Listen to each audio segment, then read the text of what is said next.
Here we go, and we are live.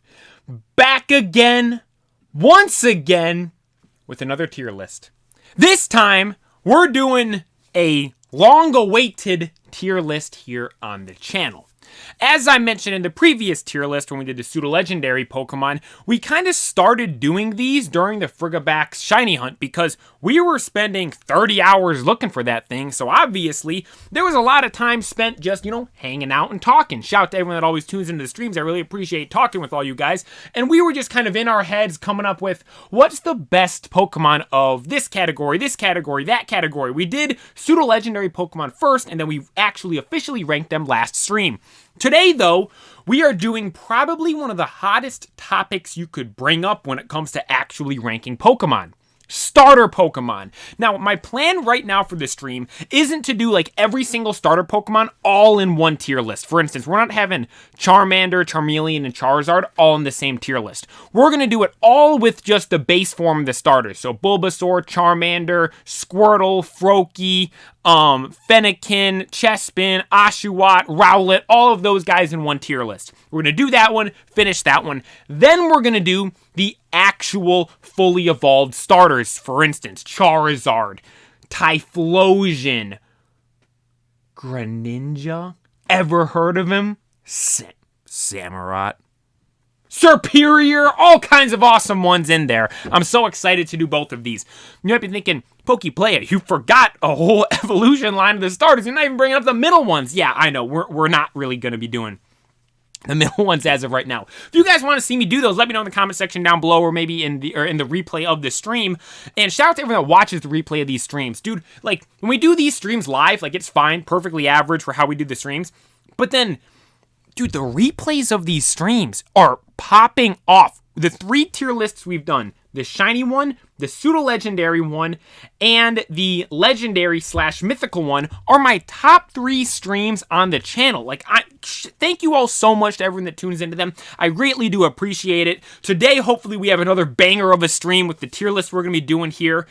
And if you guys want to see me do the middle evolution of the starters, for instance, Charmeleon, Ivysaur, Wartortle, like that category, Grovyle as well. There's a lot of cool ones in there, but there's a lot of kind of like awkward ones in there as well. And I honestly feel like I'm going to sound like a hater if I do that one, because I'm going to have most of them down in like C, D, F tier. But nonetheless, we might do that on a different day. We'll kick the can down the road on that one. Tonight, we're looking at the big bad tier list when it comes to starters. The base form starters and the fully evolved starters. I feel weird saying base form. I feel like I sound like something like Dragon Ball or something like that, like base form of blank. Like, no. We're looking at just like, because it's not even first evolution, because technically first evolution is that middle slot. So like Charmeleon is the first evolution of that line because that's the first time it evolves. And then Charizard's technically the second evolution.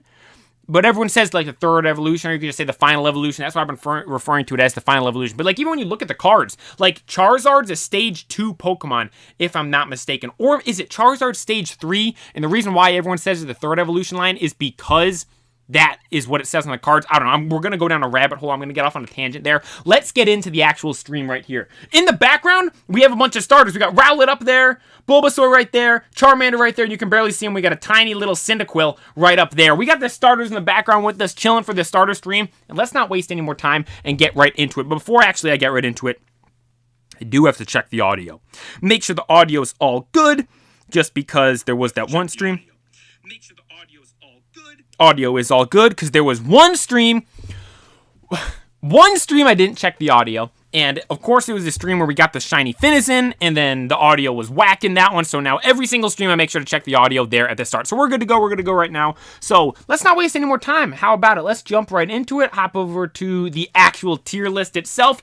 As you can see here, typical layout for the tier list. We have F tier down at the bottom, then D, C, B, A, S, and God tier. And down here, we have all the starters. All the way up to Gen 9. We have the Gen 9 starters right here. And I'm just going to say, I can guarantee you guys, we're going to get to a starter, and I'm not going to think of the name of it at the start. Trust me, I know the names of all the starters. I can assure you with that. But I'm just telling you, we're going to get to one on here, then I'm just going to be like, oh my god, what's the name of this thing? And I can't even think about it. So I'm not going to try to rattle off the names right here. Trust me, I know them all. Your boy, the Pokeplayer, knows the names of all the starters. I'm just going to say, like, disclaimer at the start, we're going to be getting here, my brain's going to just fall asleep, and then I'm just not going to be able to think of the name of this starter. But, you know what? Should we just go in order of how it is on here? Because it looks to be, there's only one mistake. Why is Score Bunny down there? Score Bunny should be behind a Grookey. There we go. So, should I go backwards or forwards? You know what? Let's go backwards. Nah. Let's go. You know what? Let's do it this way. We're going to do it flip-flop for how we do them for these. Let's start with Bulbasaur here, and then for the next one, we'll start with, the last ones, the Paldean ones. So, starting off with Bulbasaur. Bulbasaur is a starter, dude. Bulbasaur is a good start. Snack Attack, thank you for tuning. You want to go forward? All right, we'll go forward. So, we'll start with the Gen 1 starters here at the beginning.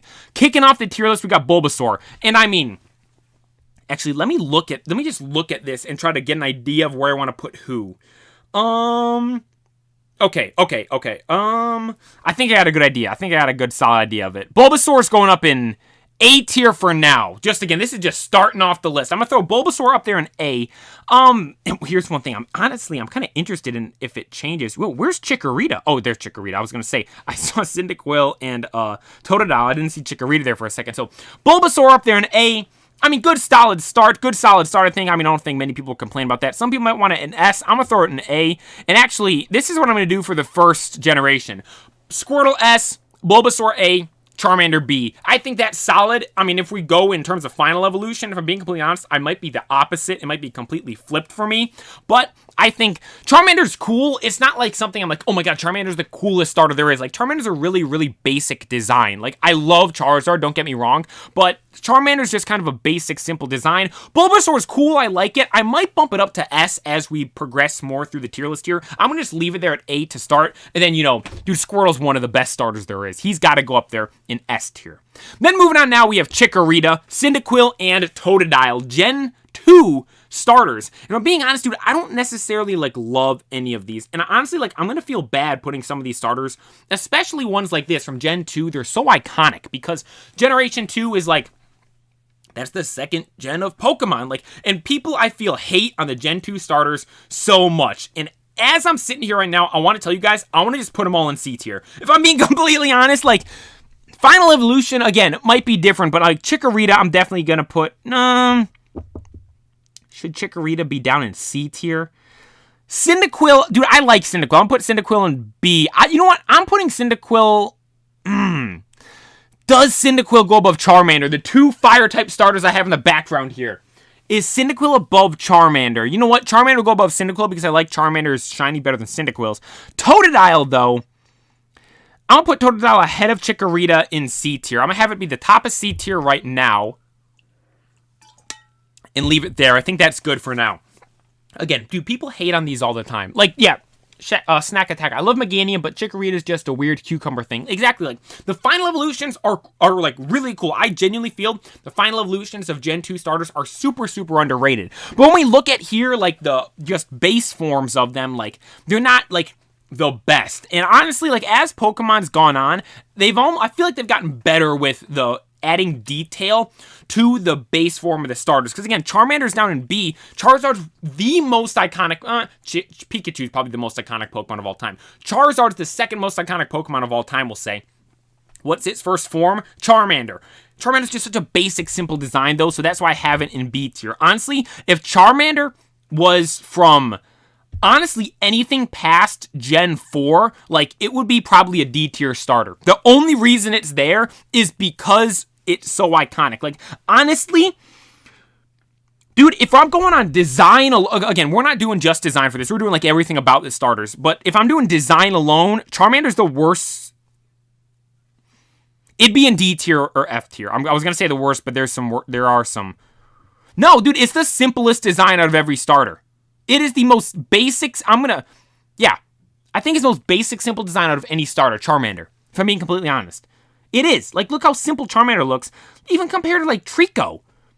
Or, like, the new ones, like Sobble. Like, dude, Charmander is such a basic design.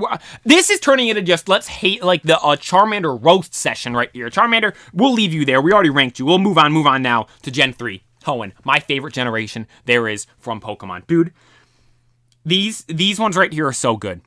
These right here are absolutely amazing. I love all three of them. I absolutely adore all three of them. When we do the final evolution, dude, they're going to be up there as well. If we were doing the middle evolutions, they'd be right at the top as well. These three are so cool. We had the 3 gold stars of them. If I'm not mistaken, the 3 starters from Hoenn were the first 3 gold star cards we got. For those that don't know, gold star cards were shiny Pokemon cards from EX Ruby and Sapphire Hoenn Generation 3 of the Pokemon TCG. And the thing about them is they are slightly different colors, but they're not the actual shinies. Like, Trico is meant to be like a teal, like sea blue type color. The Trico in the card is like just, I off the top of my head, I want to say it's just like a slightly darker shade of green. Trico. Mudkip looks almost identical. Shiny Mudkip's purple. Torchic looks normal because the normal shiny Torchic looks just normal as well. Like, it doesn't even change that much. Snack Attacker, you asked the question right there, though. But which is the best out of these 3?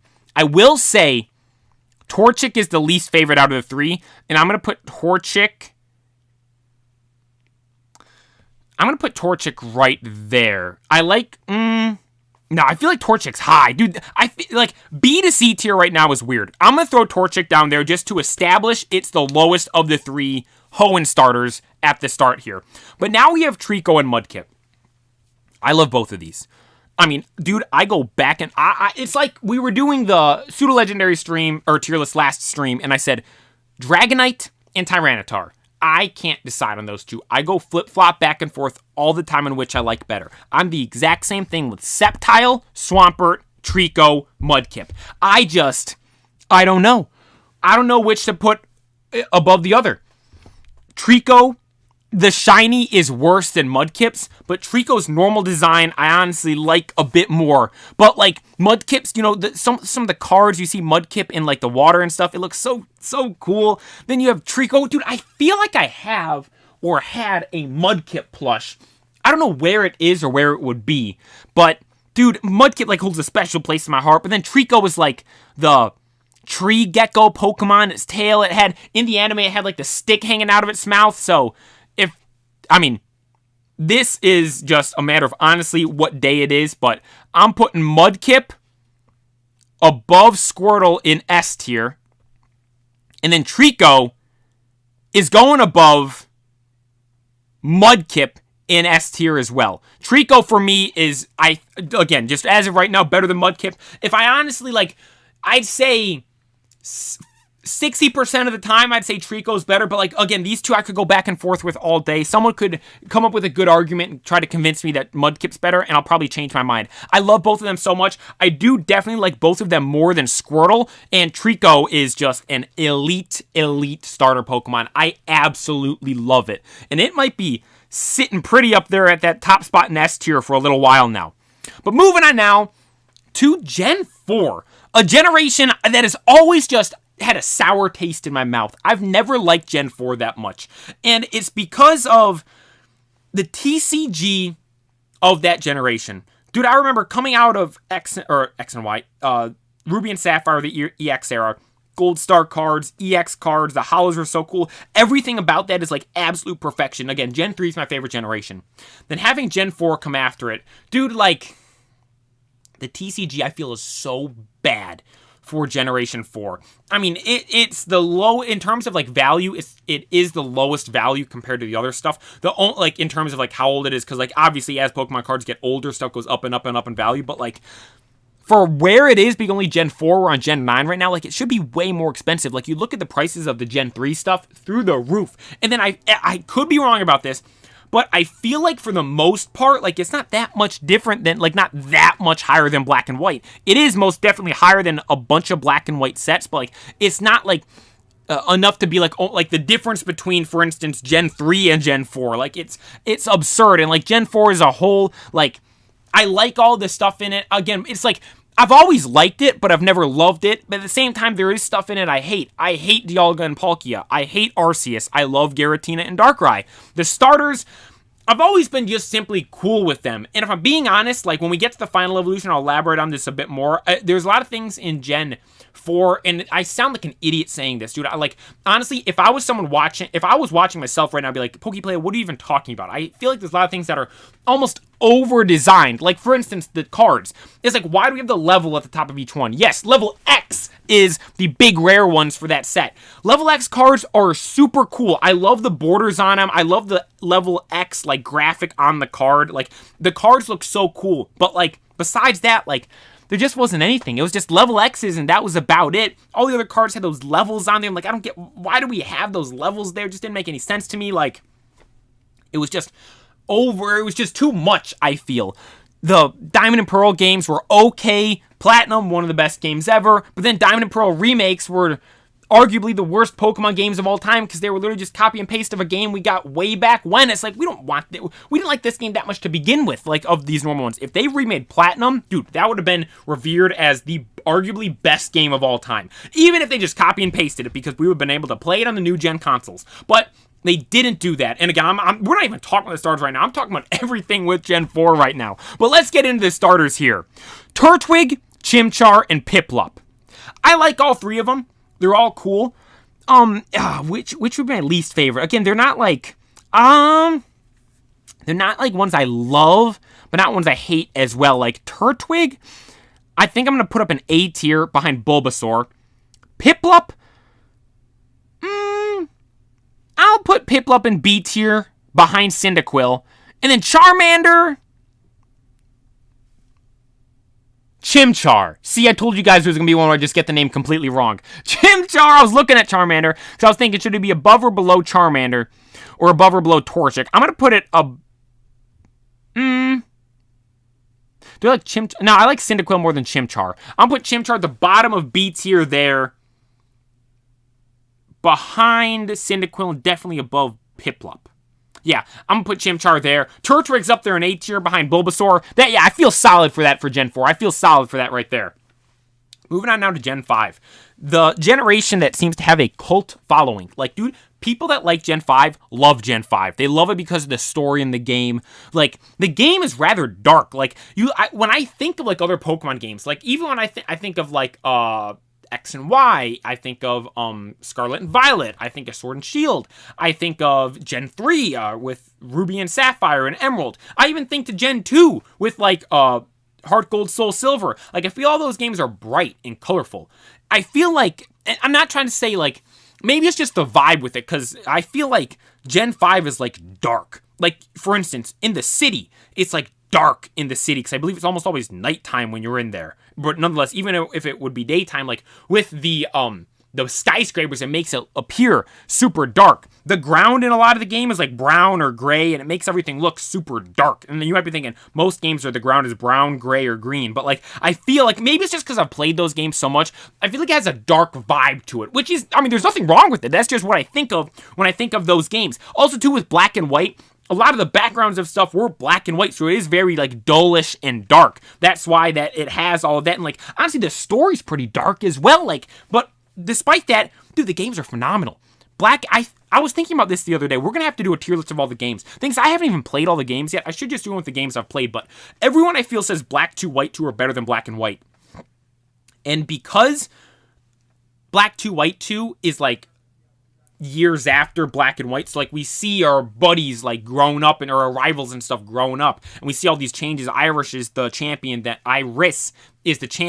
and like aspects like that I really like. But in terms of just the game itself, I think Black and White might be my favorite Pokemon game ever. Like, I love Black and White. And with the starters here, I mean, I've had a love-hate relationship with a bunch of these starters here. Oshawott, like, dude, Oshawott it's a cool Pokemon. I like, it's a cool concept. It's the otter, it's got the shell, like everything about it's cool.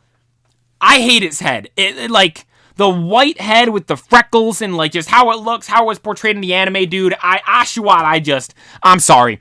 Oshawott's down there in F tier for me. I just do not like it that much.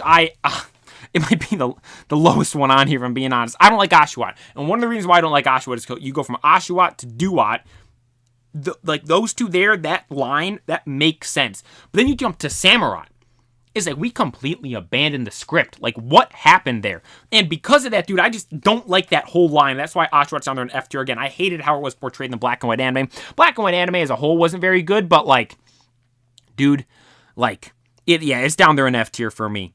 Tepig too, like, Tepig's fine. I mean, but like, I don't like Tepig that much. I'm throwing it down in D tier. I mean, I wouldn't even put it on the... I definitely like Chikorita more than I like Tepig. Definitely like Totodile more than I like Tepig. Like Tepig more than Oshawott, but like it's just right in D tier for me. But then we have Snivy.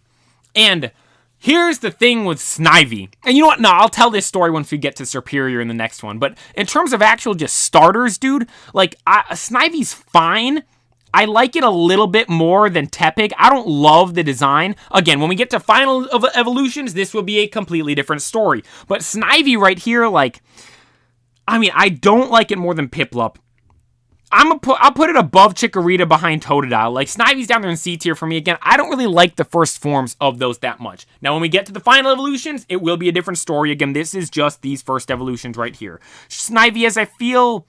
the best shiny out of these three as well. Oshawott was the first ever 100 IV Pokemon I had in Pokemon Go, but nah, I'm solid with where we put them right there. I'm solid with where we put those right there. Now we get into some heavy hitters. I love Gen 6. Dude, I love X and Y and Kalos, and I feel like the games were just too easy. And because of that, dude, like, people just overlook Gen 6 as a whole so much. Like, Xerneas, Yveltal, and Zygarde, as legendaries, they weren't the best. But when we look at the starters here, dude, these are amazing. I love all three of these right here. Froakie, Fennekin, Chespin. The anime of Generation 6, X and Y, I think is the best one. I would probably put Journeys. I mean, like, this is, again, another thing. Like, but depending on the day of the week you ask me, I could go either way. Journeys or X and Y. Either one could be the best. Ash Greninja in it. How the starters were portrayed in it. Ash had Froakie. Serena had Fennekin. Then Clement had Chespin there. Dude, I loved Chespin in the anime. He was so funny. He'd be housing the macarons. He'd be laying there with, like, his stomach stuffed, his cheeks puffed out, crumbs all over his face. Dude, it was, like, I actually, like, laughed out loud. I remember watching that for the first time. And I genuinely love all three of these starters right here. For me, Fennekin is the worst one out of the three, though. I'm going to put Fennekin just above Snivy. You know what? As I'm looking at this, I might change some other stuff as well. I think because... Hey, I'm going to adjust some stuff.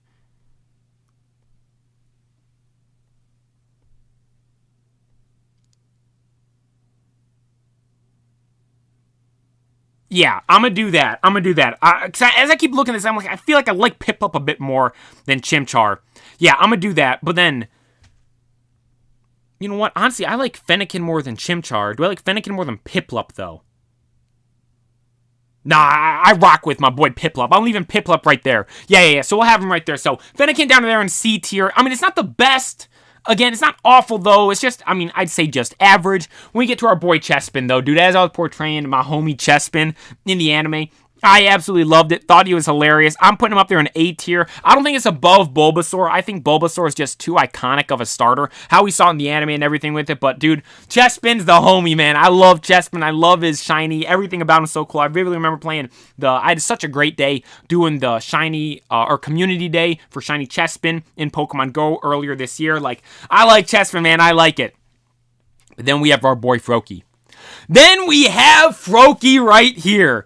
Where is Froakie gonna go on our tier list right here?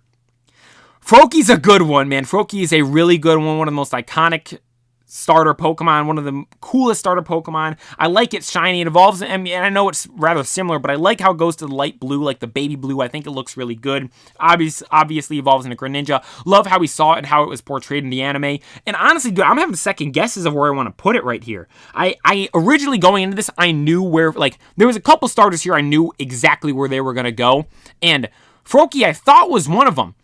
But as I'm sitting here, dude, Froakie might be going... I might put Froakie higher than I thought. I'm going to put it originally where I planned it right now. Froakie's one of the coolest starter Pokemon there is. I don't think there's any doubt about that. Love how it's the frog. Love the bubbles and stuff around him. Love Froakie. Love how it evolved into Frogadier. Frogadier did the Kamehameha. Eventually evolved into Greninja. Greninja's awesome as well. The whole line's really cool. How Froakie was in the anime. Loved it. How the relationship and stuff of it with Ash was. Like the shiny of Froakie. Like the cards we got from it from Hidden Fates. Everything about Froakie I like. I have nothing I dislike about Froakie. There's a life-size Froakie plush I want to try to get one day. But here for the tier list, I'm putting it up there in S tier. At the top of S tier. Above Trico. I'm not putting it up in God tier. I'm not putting Froakie up there in God tier, but I think Froakie's solid S tier without a shadow of a doubt. I don't think many people, if any people, would disagree with that. Some people might go back and forth. Is Froakie better than the likes of Squirtle or Trico? I personally think it is, and I'm having Froakie up there in S tier. Now I move on to Alola. Dude, I love Alola. I've always said if I could live in any Pokemon region, it would be Alola, dude. The vibes with Alola. A lot of people hated on the anime a lot because of how it was with the different change in animation, how Ash looked and all that stuff. But, like, if you can get around how Ash looked, it's a phenomenal anime, dude, for the Pokemon series. I love it so much. How all the starters were portrayed in it, dude, I really like. Popplio, if I'm being honest, is my least favorite. I'm going to throw Popplio down here. Like, I'm Popplio. Sorry, Popplio. You're D tier for me. You're below Tepig. I've just never had a reason to like Popplio. I don't know, like, it's never been something that really clicked to me, stood out to me. I've never really liked it that much at all. It's just, it was the one girl, with the blue hair. She was always fishing. Mana. Oh my gosh, I can't think of her name right now. Hopefully, if you watch the anime, you know who I'm talking about. Popplio's like, it's fine. I don't love it. Don't hate it.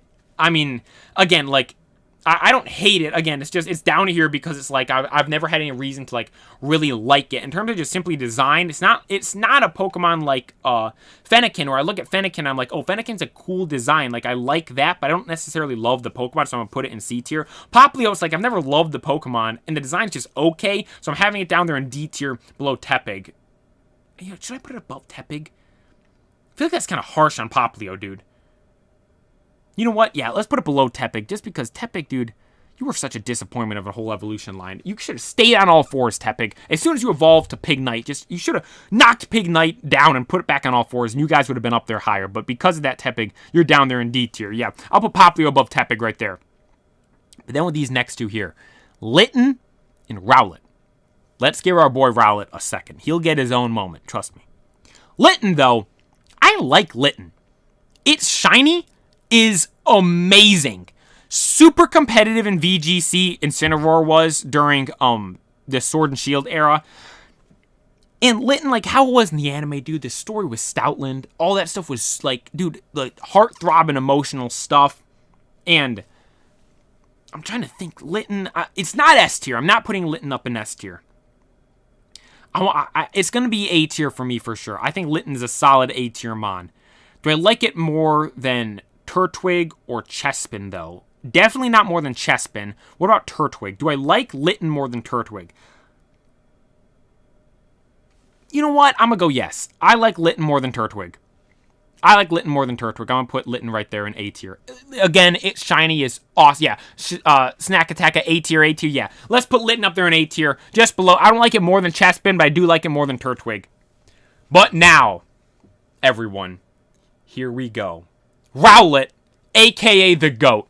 The best starter Pokemon there is, without a shadow of a doubt. I will go to bat any day of the week against anyone saying Rowlet isn't at least top 3 starter Pokemon there is.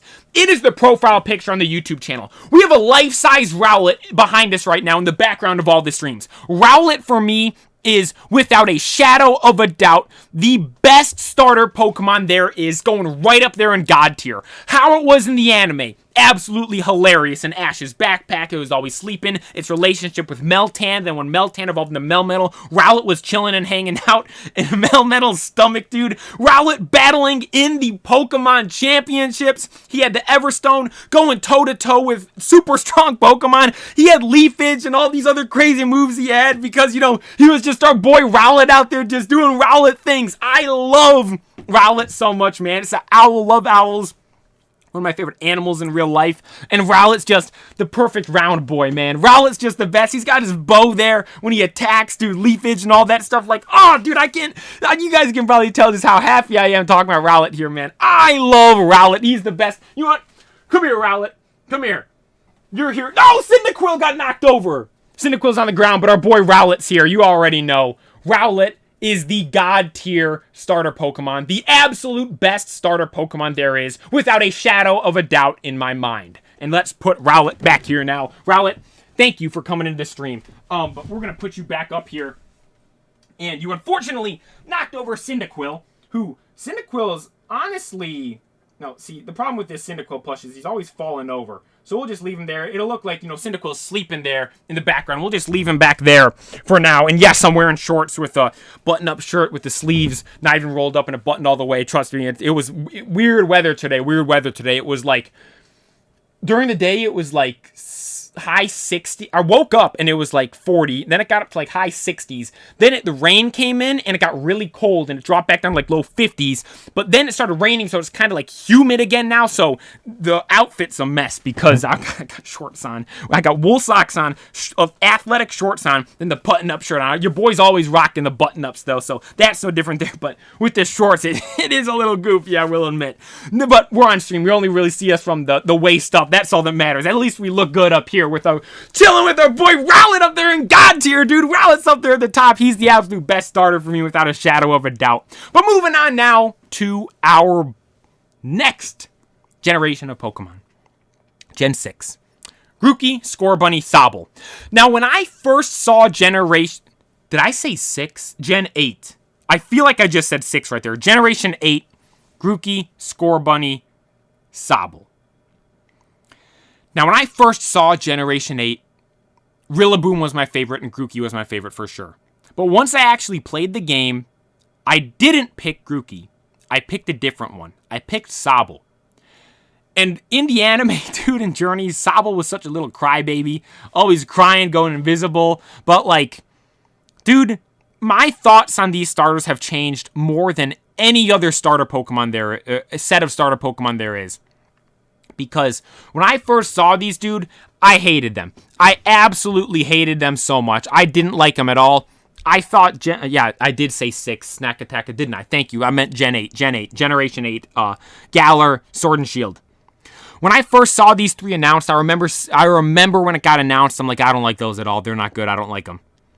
But they've grown on me a lot. If I'm being honest, they've grown on me more than any other generation there's been. Now, you know what? Gen 7, Alola, I didn't like that much at all, but those clearly turned out to be some of my favorite ones as time's gone on. But these ones I really just didn't like that much when they first came out. Now, though, like, dude, I like them. I really do like these starters. I think they're cool. Grookey, I think is... Again, this is the funny part about it. It originally started as my favorite. When I first saw the starters for Gen 6... I said it again. For Gen 8, Grookey was my favorite. But as I'm sitting here now with the tier list, Grookey's my least favorite out of the 3. Oh, no, the tier list... Oh, I thought it froze. Grookey's my least favorite out of the 3. And I'm going to put Grookey... I'm going to put Grookey... bottom of B tier. Should I put Grookey down in C tier? What does this shiny look like? What's shiny Grookey look like? Let me see this. This will dictate my decision. Shiny. I did Groomy. Oh, Grookey's the same, dude. Grookey, your shiny sucks. Grookey, you're getting bumped down. Grookey, yeah, you're a C tier. For sure, Grookey. I like you more than Chimchar, though. Yeah, I'll put Grookey down there in C tier. Again, this is the one that started as my favorite when I first saw it. Now he's down there in C tier. Scorbunny, though, dude, Rabifoot, when it evolves in the anime, dude, I like it. I like the evolution. I like soccer. Soccer's probably my favorite sport there is. And it's based on, like, a soccer player. I thought it was really dumb and goofy at first, but it's growing on me a lot. I really like it playing it in Unite. You got the Cinder D Ace, Cinderace skin, the pirate one. Love using that. And Scorbunny as a whole, like, I like it. It's cool. I'm gonna put it up there, and I think I'm gonna put it in B tier. Dude, we got all these fire starters there in B tier. And I'm trying to think. I don't like it more than Torchic. But, dude, do I like Scorbunny more than Charmander? No way. No way. I'm putting it below Charmander, above Cyndaquil. Do I like it more than Cyndaquil? Nah, if we're thinking just this starter, see, the only reason why I put it above the Johto ones is because of nostalgia, if I'm being completely honest. The only reason why I'd consider that right now is nostalgia. But then you could say recency bias with Scorbunny. Where should Scorbunny go? This is a good question. Dude, this is the hardest decision I've made, I feel. Where should I put Scorbunny? Definitely not above Charmander. Definitely above Piplup. But is it above Totodile or Cyndaquil? You know what? I'm going to put... Here's the thing. Here's what I'm going to say. Cyndaquil without the fire on its back, Scorbunny's better. Cyndaquil with the fire out of his back, better than Scorbunny. Scorbunny better than Totodile. What's Scorbunny's shiny? Totodile has a sick shiny. Shiny Scorbunny. Oh god, it's awful. It does not change. It looks almost the same. It just, the tips turn orange instead of red. Oh, let me see some more pictures. Let me just look up Scorbunny. Let me see some more pictures of this thing just to get a better idea. Again, I'm having a tough decision here. Nah, you know what? I saw a picture of Scorbunny running with fire coming off its feet. I'm putting it above Totodile. I'm putting Scorbunny right there in B tier. Scorbunny's right there in B tier. Then Sobble, dude. I like Sobble. A lot of people might not like Sobble. Sobble's, yeah, Snack Attack, a sad boy hours with Sobble over here. He was always crying, throwing a fit. I like Sobble. When I actually ended up playing Sword and Shield, this is the starter that I picked. Again, when I first saw the game, I thought that Grookey was my favorite. Sobble ended up being my favorite. I enjoyed Sobble in the anime. It was funny. Sad boy hours with our boy Sobble over here. But I'm going to put it up here in A tier. Is it going? Oh, there. Oh, sorry. No, oh, whoa. Quaxley, get back down. We didn't put you up yet. Sobble's up there in A tier. I like it more than Turtwig. So put him above Turtwig. Do I like him more than Litten? Whoa, Turtwig! I wasn't even touching the screen and Turtwig just jumped above Sobble. See, Sobble was just crying. He's like, oh yeah, Turtwig, you can go on ahead. Turtwig, no, Turtwig's the, Oh, yo, Mail! Thank you for taking the time to tune in a bit. I appreciate it. Everyone tune in, be sure to drop a like on the stream. We're doing the starter tier list out here with our boy Rowlet up there in God tier. Coming down the final generation, though, but we're deciding on Sobble real quick. Should Sobble go above Litten? Is Sobble better than Litten? I don't think Sobble's above Chespin for me. Or is it? You know what? I've never played with Litten and Alola. And I've played with Sobble. So because of that, I have to put it above Litten. Chespin, I didn't play with. I obviously picked Froakie. But I did play with Sobble. So should I put Sobble above Chespin? I like them both in the anime. If we're going just... No, you know what? I'm going to say I like Sobble's evolution and stuff better. We're going just on this form. This is hard, dude. Going just on this form. Let me look up Shiny Sobble.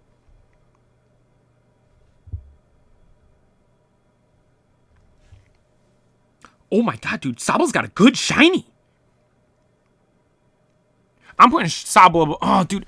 Chespin in the anime Chespin is so good, though.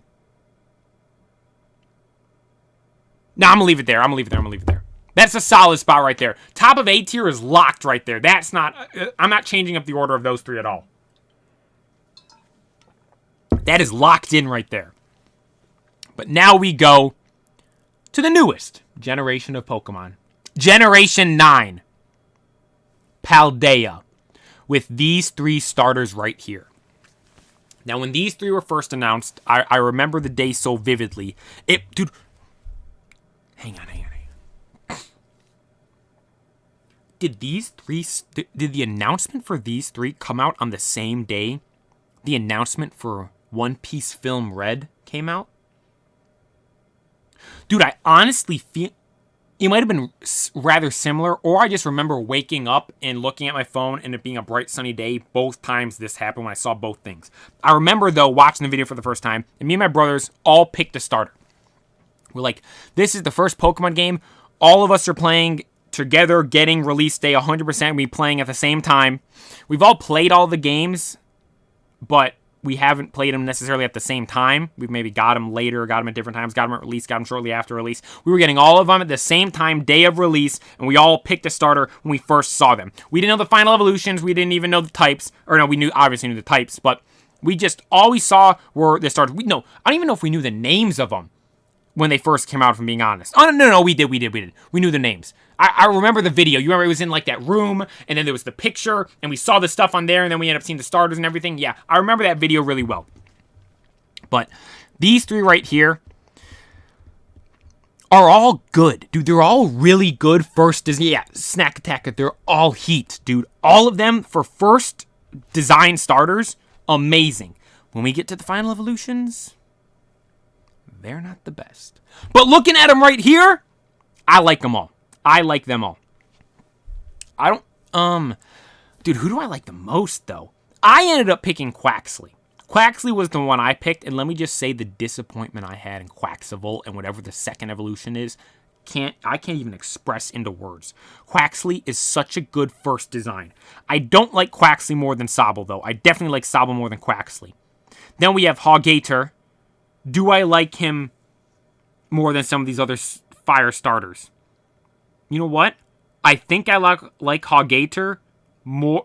Again, like Charmander, dude. Do I put that thing over Charmander? Hawgator. Is he above Charmander? Fuecoco again for I'm watching the anime right now, Horizons, in Japanese, and they say Hawgator instead of Fuecoco.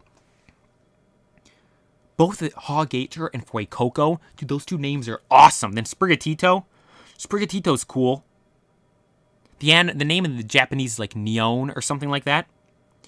If I had to say, dude, like they're such. I love the pink eyes on Sprigatito. Look, it pops so well. Dude, this might be crazy, and I might astonish myself where I put all these right here. Are all three of these A tier? This might be recency bias.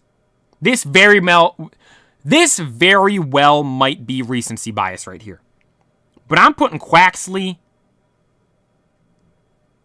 above Turtwig in A tier.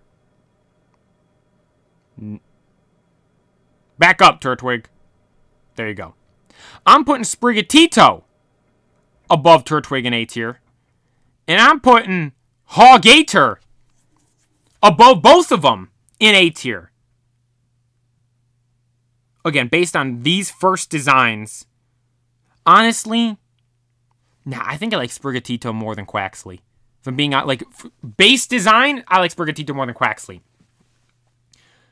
I am astonished I put those in A tier, right? I am genuinely shocked I have those three up there in A tier.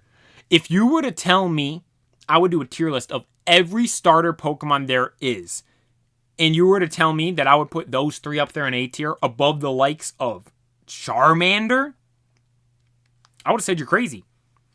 But as I'm sitting here looking at this tier list, dude, I think, yeah, that's solid. I like the tier list right here. Let's run through it real quick.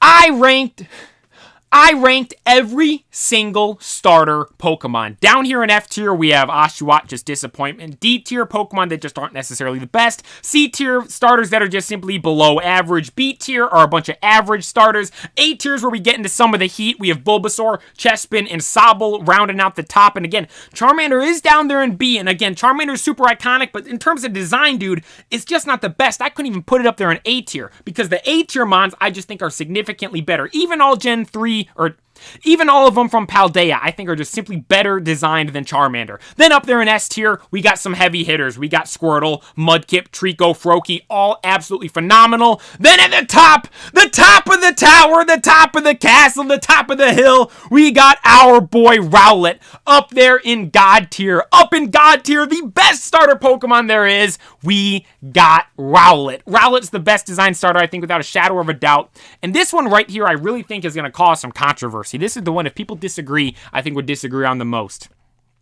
Charmander. Charmander right there, we have in B tier. I think a lot of people might disagree with that. Out of everything I did here on this list, I think where I put Charmander, people are going to disagree with the most. Because you look at Charmander, yes, it is super iconic. Yes, it's the first evolution of Charizard. But when you look at its design, look at its design next to all of these other starters here. It is the most basic design out of any starter. I'm not trying to hate on Charmander in any way, shape, or form. We got a Charmander plush behind us right there. I like Charmander, but compared to these other starters here, dude, this tier list right here has really made me realize Charmander is the most basic design out of every starter Pokemon there is.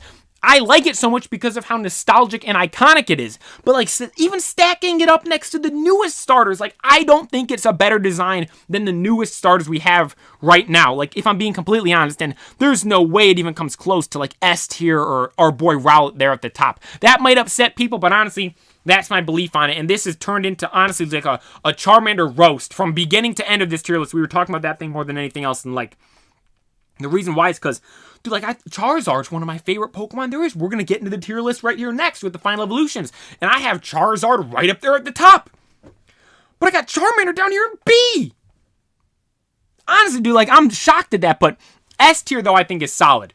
I might, dude, depending on, this is another one. Depending on the day of the week, I might flip-flop Mudkip and Squirtle. If that was Squirtle Squad Squirtle, it'd be above Mudkip for sure. But as it is right there, I'm solid with that. I like Mudkip. I like Mudkip above Squirtle. Squirtle, bottom of S tier, then Mudkip, then Trico, then Froakie, then obviously our boy up there at the top, Rowlet. I like that tier list. I'm solid with that. I'm solid. I'm content with that tier list we have right there. But now let's move on to the next tier list we will be doing. Hang on, let me make sure it's all ready. Hop back over to full cam real quick. Okay, gotta add. Good thing I did. I gotta add the other tiers first. Dude, I'm being honest with you guys, going into that last one, the base form starters, I knew Rowlet was going to be at the top going into it. No doubt in my mind, Rowlet was the best starter Pokemon there was. As we sit right here, I do not know what's number one for Final Evolutions. I have no idea hey, Snack Attack, thank you for taking the time to tune into the stream tonight. I really do appreciate it. Sorry, I never read your comment up there. I really want to experience Black and White, but I don't have a DS and I don't want to blow all my money on a copy. Dude, just wait. It's bound to come on the new consoles eventually. They have to. Or hopefully we get like Black and White. Would we even get Black and White remakes? No, that'd be the next one, right? We'll get Black and White remakes rather soon, so everyone will be able to experience the joy and the just simply experience of Black and White generation number 5. But moving on now, let's get into the fully evolved starter Pokemon and do this tier list right here. Let's go back over here. Tier list, you guys can see the screen. Same thing we always do. God tier up at the top. S tier, A tier, B tier, C tier, D tier, and F tier. We don't have a disgusting tier for this one because I don't think there's going to be a starter that is absolutely disgusting. There are some that are an F tier, but none of them, like I had disgusting for the legendary one because I'm like, I hate you, Dialga and Palkia. I hate you, Calyrex. Like, I don't like those at all. There's no starters I necessarily hate. There's starters I'm disappointed in, but nothing I hate.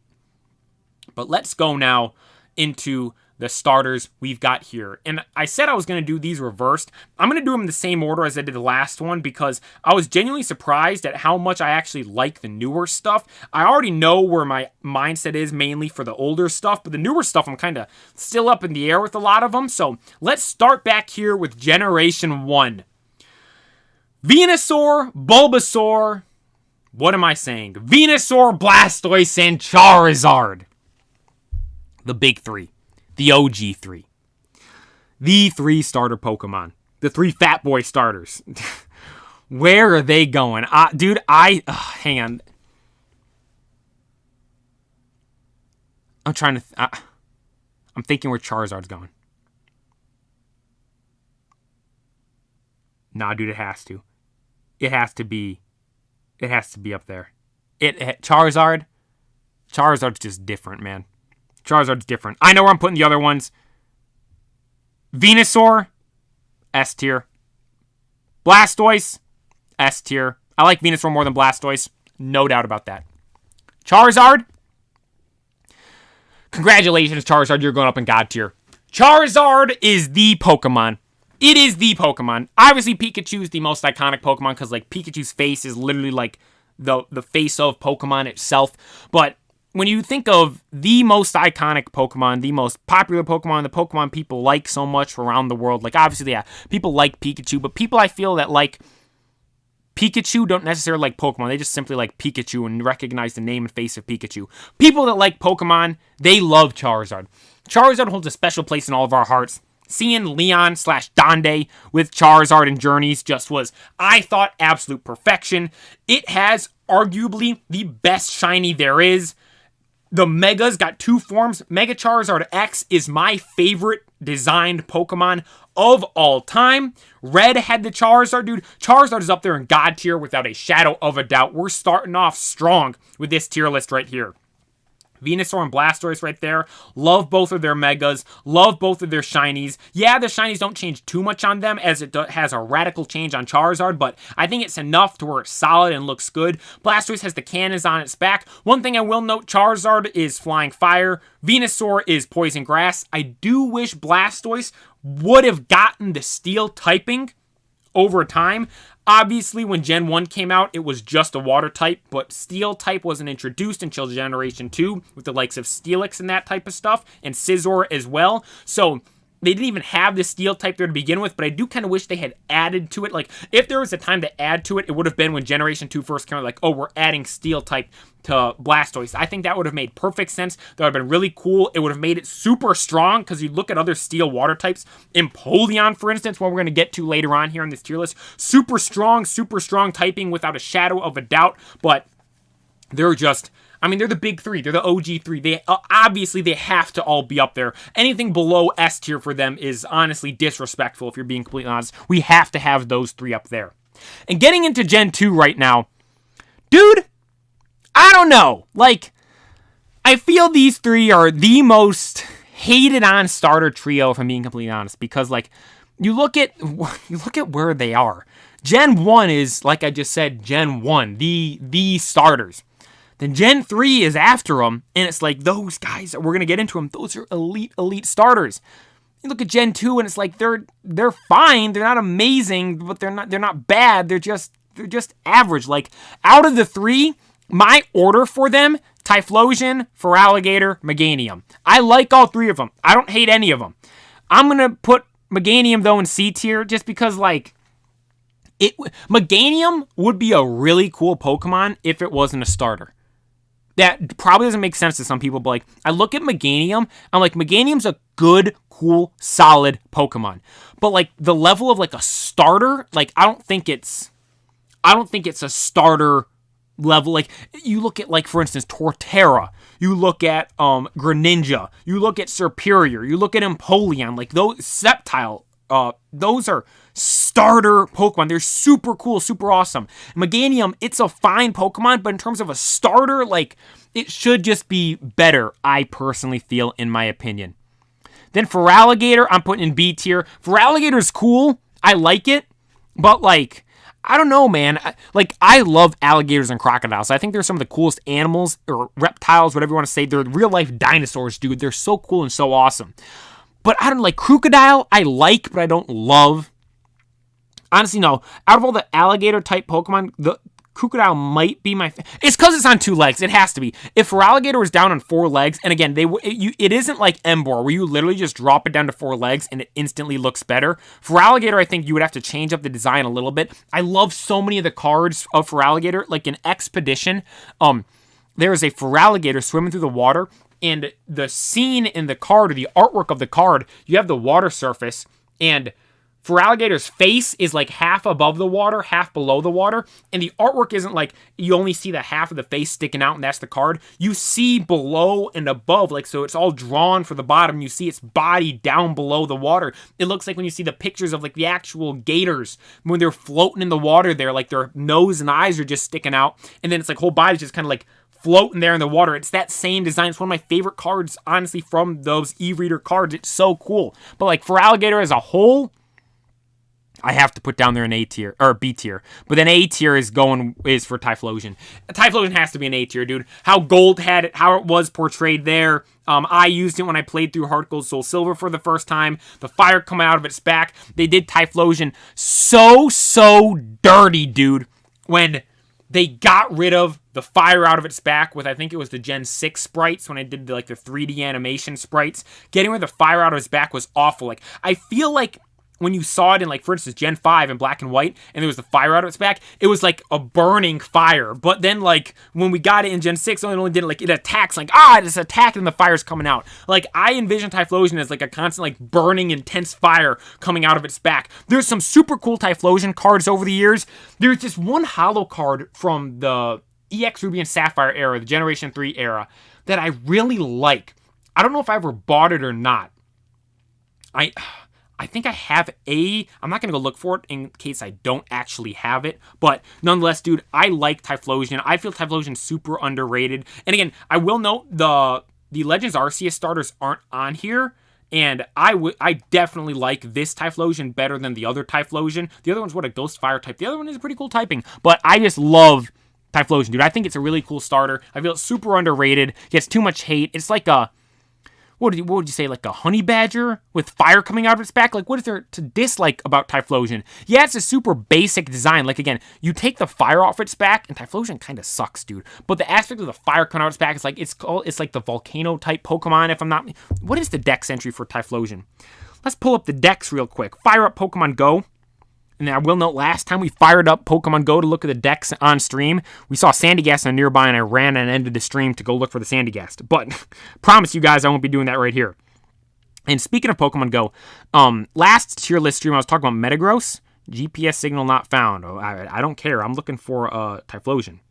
But before I get into this Typhlosion thing here, last stream I was talking about how cracked Metagross is for me in Go Battle League, and I was like, I'm going to do a stream of Go Battle League. I saw that Master League came out, and so probably this next week, I'm going to try to do a Pokemon Go stream. I'm going to have to figure out a cool layout for this stream, because obviously, if you're playing on the phone, it's in is it landscape mode? I don't know the name of the mode. It's just up and down, like a short, like a YouTube reel, or a YouTube short, Instagram reel, or TikTok. How it's super narrow like that. So I'll have my face cam on here. Then it'll just be the Pokemon Go screen. Then I'll just be black. So I'm gonna have to come up with some cool overlay. I think that's the proper term there to come up with to do it, but that I'm capable of doing it. We're definitely going to do that sometime next week for sure. Maybe on Monday or Wednesday for this stream this coming up week. But getting into Typhlosion here, like I said, yeah, Typhlosion is the volcano Pokemon. Its Dex entry is Typhlosion obscures itself behind Typhlosion obscures itself behind shimmering heat haze that it creates using its intensely hot flames. This Pokemon creates blazing explosive blasts that burn everything to cinders. And then look, Typhlosion is just there, not really doing much.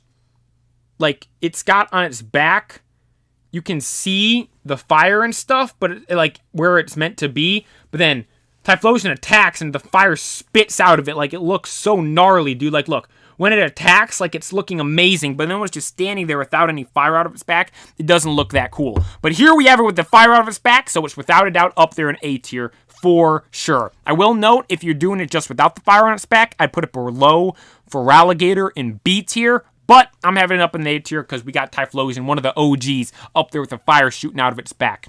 Now we move on to Gen 3, my favorite generation of Pokemon. And this is another one where, depending on the day, I go back and forth all the time on which starter's my favorite out of these three. I will note Blaziken's my least favorite out of the three. And I'm saying least favorite, I don't dislike Blaziken. I love Blaziken. I'm putting Blaziken up here above Typhlosion in A tier.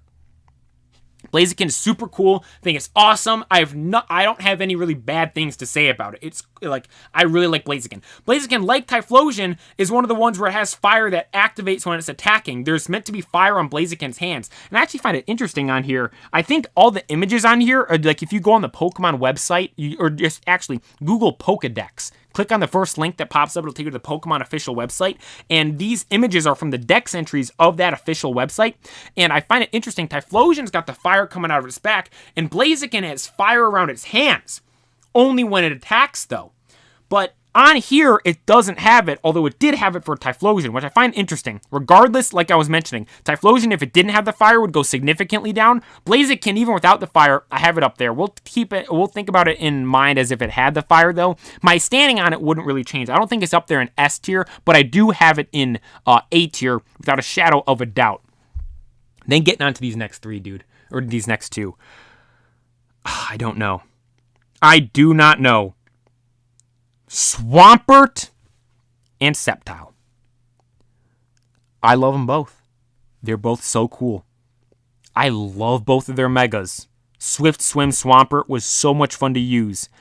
Seeing Mega Sceptile go toe-to-toe with Ash Greninja in the anime was awesome. Seeing Ash's Sceptile take down a Darkrai, insane. Like, dude, everything about these two I love. Swampert, just the groundwater going through the swamp. It's got Swampert in its name. Like, dude, I was thinking about this as well. If I could have any fully evolved starter in real life, Swampert would probably be one of the ones I would want. Like, it's just so cool. It's like a salamander type thing. Oh, dude, I love Swampert so much. I love Sceptile so much, too. And I'll put Swampert up at the top of A tier. Or S tier, sorry, S tier. Look out, Venusaur. Swampert's above you. And I'll put Sceptile up there as well.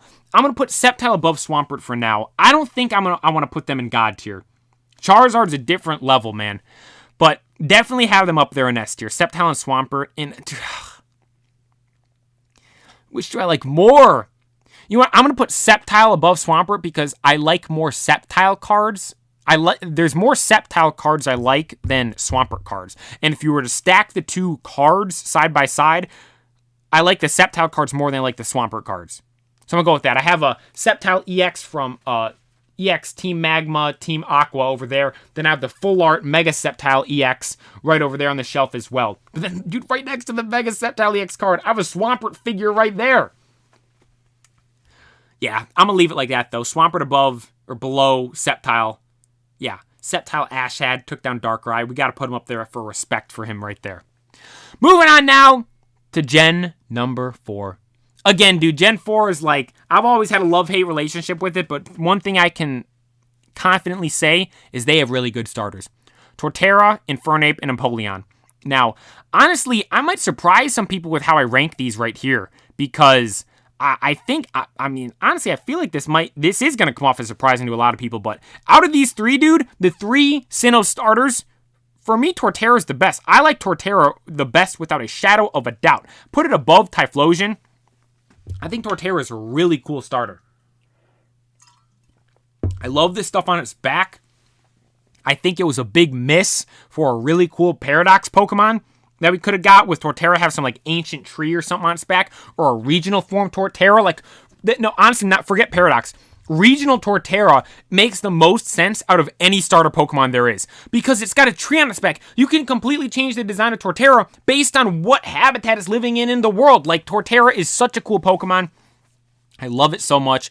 The Level X Torterras, I think, are the coolest out of all the Level X's for all of the starter Pokemon from Sinnoh. But now with Empoleon and Infernape, dude. I don't know. They're both in A tier. They're both in A tier for sure. Do I like them more than Typhlosion, though? Am I going to put Infernape above Typhlosion? I will note, when I played the Diamond and Pearl remix, I played with Torterra. When I played Pearl, I don't remember who I used. I have no idea. But definitely Torterra is my favorite out of the three. Now let's put Empoleon. I think I like Infernape more than Empoleon for sure. Infernape, firefighting monkey. One thing, too, I feel like Infernape's over-designed. And again, this might make no sense. Some people will be like, Pokeplaya, you're absolutely crazy. What are you talking about? But I look at Infernape, and I feel like it's just got too much going on. Maybe it's, and I always go back to like the things on its arms, like the gold. But again, if you take that off, it'd look goofy without it. I love the fire coming off its head, almost like its hair. I love the white for its fur or hair on it. Then it's got the blue toes and fingers. Infernape's really, really cool. I think I like it for sure. Do I like it more than Typhlosion, though? Dude, it was a big miss as well for, again, because they just copy and pasted the Diamond and Pearl remakes. If they had given these starters here some other form or just anything, they would have been so, so cool. That would have shot them up on everyone's tier list without a doubt. I mean, they're high to begin with. They're up in A tier. If they had gotten another form, regardless if the forms were good or not, I probably would have put them up in S tier. But Infernape for me, like, dude, it's like the like Wukong type monkey thing it looks like. I always see stuff of like a Mega Infernape and it's an ice fire type. Everyone has it because it's like you see those like baboons, I think they are, up in like the hot springs, up in like those snowy mountains, and it's like Infernapes, they make it the same design, they make it an all white body and stuff. Like, it looks super cool, but that's again fan art stuff. That's not even actually anything legit. Do I like it more than Typhlosion though?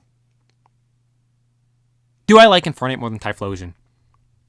Now, I'm saying in the anime, dude, how we saw the story of Infernape, or Chimchar, I should say, Ash getting it from Paul, then him battling with it in the anime, and I will admit, that's a top 3 anime fight in Pokemon without a doubt. I should do that as well. That should be another tier list. You guys might be thinking, that's not number 1. I don't, in my head, no, I do not have it at number 1. Even before Journeys, I would even put it up there at number 1. There's one other fight I do like better, but Infernape, dude, I like Infernape. Like it more than Empoleon. Don't like it more than Torterra. I'm going to leave it right there for now. I'm going to leave it below Typhlosion for now. And yeah, I'm going to leave it below Typhlosion. Not going to put it above it for now. I'm going to leave it right there. Moving on now to Gen 5. And again, dude, the tier list is I don't know why. Maybe the more it seems like laggy. Maybe it's when I don't click it for a while, it gets a bit laggy. I do apologize about that. But Gen 5, dude. Yeah, we're not messing around here. Yeah. Samurott and Emboar suck. They are so bad. I don't get why Pokemon did this. You have Oshawott and Duat standing on 2 legs, look cool, look awesome. Again, I put Oshawott down there because I don't like the whole line. I hate how Oshawott was portrayed in the anime. But Duat, dude, going on the second or the middle form of the starters, arguably one of the best ones there is. Then it evolves to Samurott, dude. Samurott sucks. It is awful. Samurott's the worst in F tier for me. That is the worst starter Pokemon there is for me without a shadow of a doubt. Again, Samurott was the first 100 IV Pokemon I had in Pokemon Go, so you could say that like I have some nostalgia or some type of extra reason to like it, but I don't. I hate Samurott. I think it's dumb. Got some dumb like unicorn horn on it. And even the Hisuian Samurott I don't like that much as well. It had a cool card, though I will admit. It had some really cool card that was similar to the Moltres from Chilling Reign, but the Altart Moltres from Chilling Reign, and that Samurott card was from Crown Zenith. But nonetheless, I hate Samurott. I think it's awful. Emboar, why did Pig Knight stand up? What gave them the idea to have, okay, we have Tepig, a pig. Have you ever seen a pig stand up on 2 legs? No, I haven't. Oh, well, you know what? We're going to have this Tepig thing evolve, and let's have it stand up on 2 legs. We're going to do something no one's ever done before. And shout out to the people that try to do things no one's ever done before, because, that takes a lot of guts, and normally it ends up being either super hated or super cool. This was an instance where it was super hated. Emboar Shiny, one of the best shinies out of any starters. I love the blue on it. It looks awesome, but Emboar is down there for me. Yep, I'm throwing Emboar down there for sure in F tier. No doubt about that. Now we have Serperior. And honestly, I'm kind of surprising myself here with where I'm putting Serperior. I'm putting Serperior in S tier above Venusaur and Blastoise.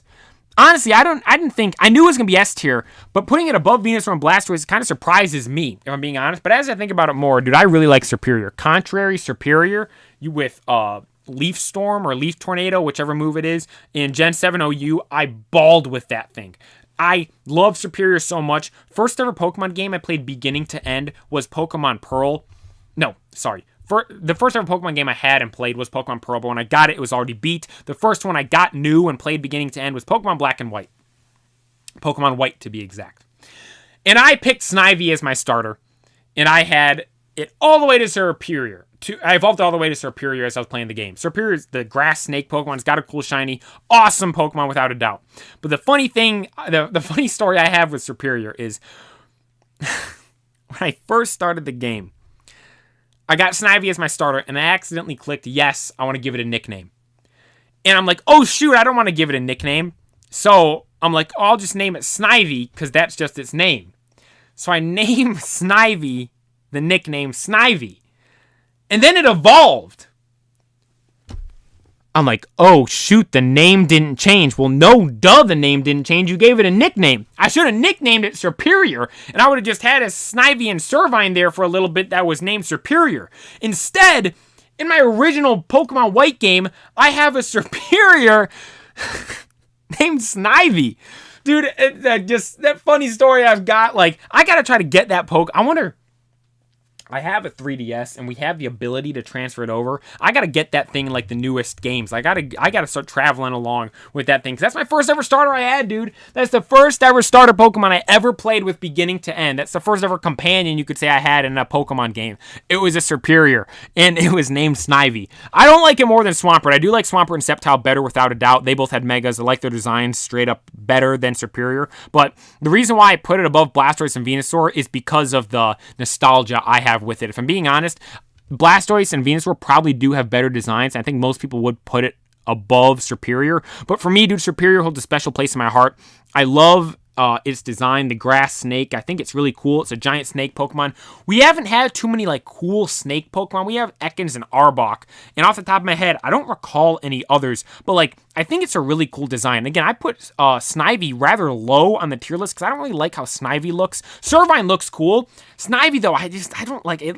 Snivy looks like it's really arrogant. Like it thinks it's better than you. And I mean, like, honestly, if you're arrogant and you have a justification for doing it, I'm all good with it. But Snivy, had unjustified arrogance, so I didn't like it that much. Superior, though, dude, it's got that look like I'm better than all of you, and it's right most of the time with how cool it looks. Seeing it in the anime, what was that guy's name? The knockoff Paul. I can't even think of his name off the top of my head. He was blonde, he had the orange coat, but seeing his Superior did like some move where like wrapped around like almost like a python or anaconda, whatever snake is the snake that wraps its stuff around and crushes it and kills it. Seeing its prey, seeing it do stuff like that in the anime was super cool as well, and I really like Superior, dude. I'm putting it up in S tier without a shadow of a doubt.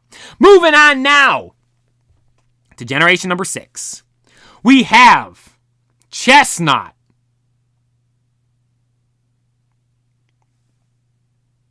Delphox. See, I told you guys I was going to have a couple where I just can't think of the name off the top of my head. Delphox and Greninja. Now, dude, Delphox, like, I don't know, man. You know what? Let's bump up Emboar to D tier, and I'm gonna put Delphox down there in F tier, dude. Delphox sucks, man. Psychic fire type, cool typing, but like, I don't like the design. It's just weird. Like, you guys saw Fennekin I put rather high, but like, Delphox, dude, I don't know. I've never liked it. I really don't. Chestnut, though, it's grown on me. It's definitely grown on me over the years. I like it better than I did before. Dude, I'm second guessing Emboar. And the reason why I put Emboar so low is because I saw a picture of what Emboar would look like on all fours. I'm like, that's way better than it looks like now. But because I feel like I don't like. You know what? I'm gonna do this. Yeah.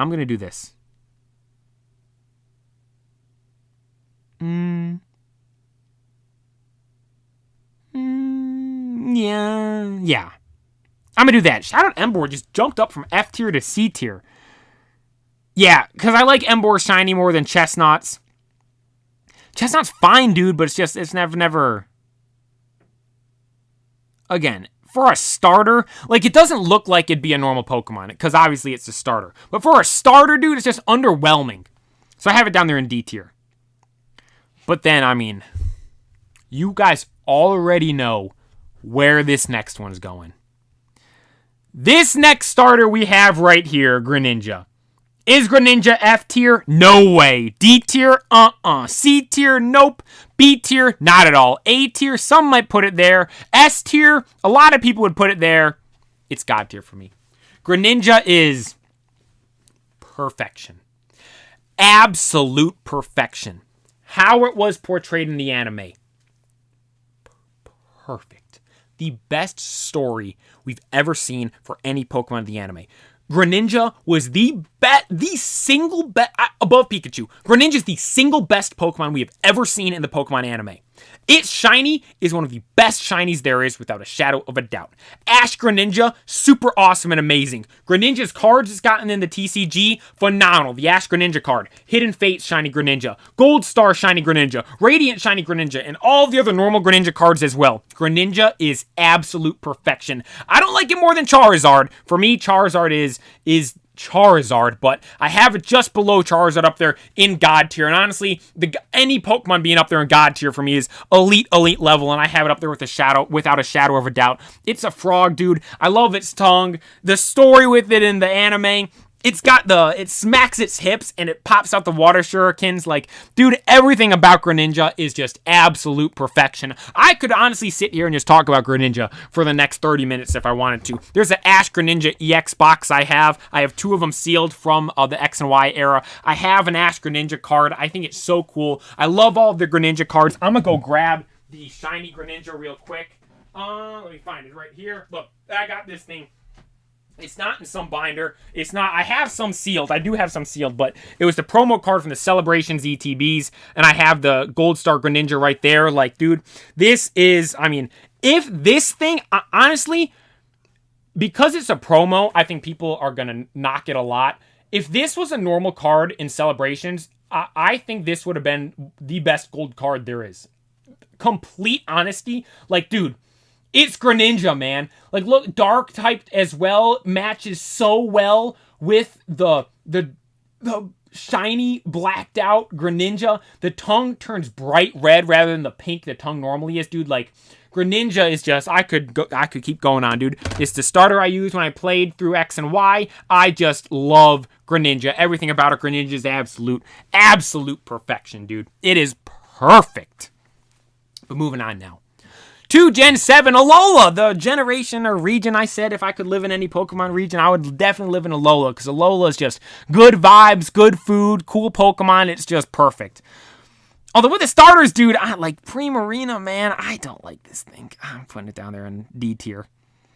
It's got the fairy type, and I think that's cool, getting a fairy starter. But it's D tier. It's D tier for me. I don't like it more than Chestnut. Like it definitely more. Samurott, I hate you. Like it more than Delphox, so yeah. Down there in D tier for me.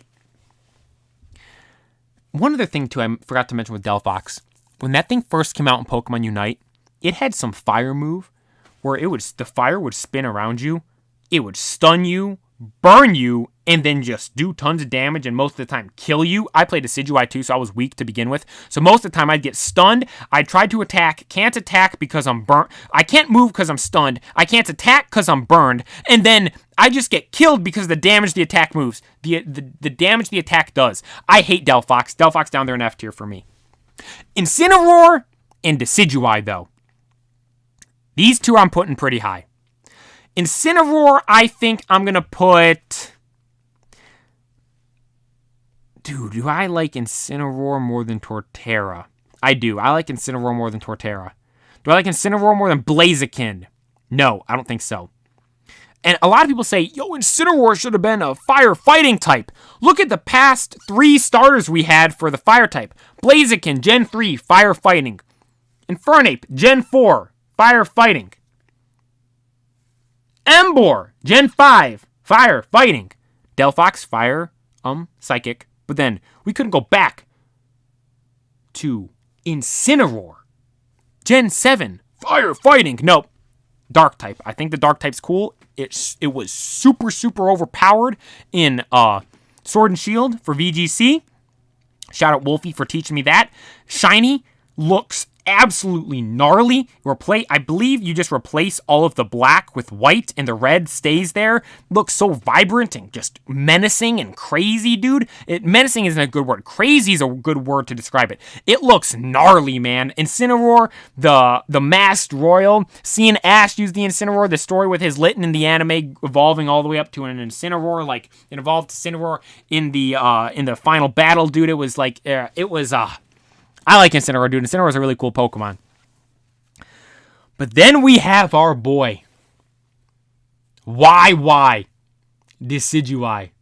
This Pokemon holds a special place in my heart. Decidueye, for me, is special. Obviously, Rowlet's my favorite base form of starters, without a doubt. And I'm telling you guys right now, Do I? No, I'm not putting Decidueye. I can't put Decidueye up there in God tier. If this was, you know what? This is my tier list, based solely on me. Decidueye, dude, I love. It's such a cool design.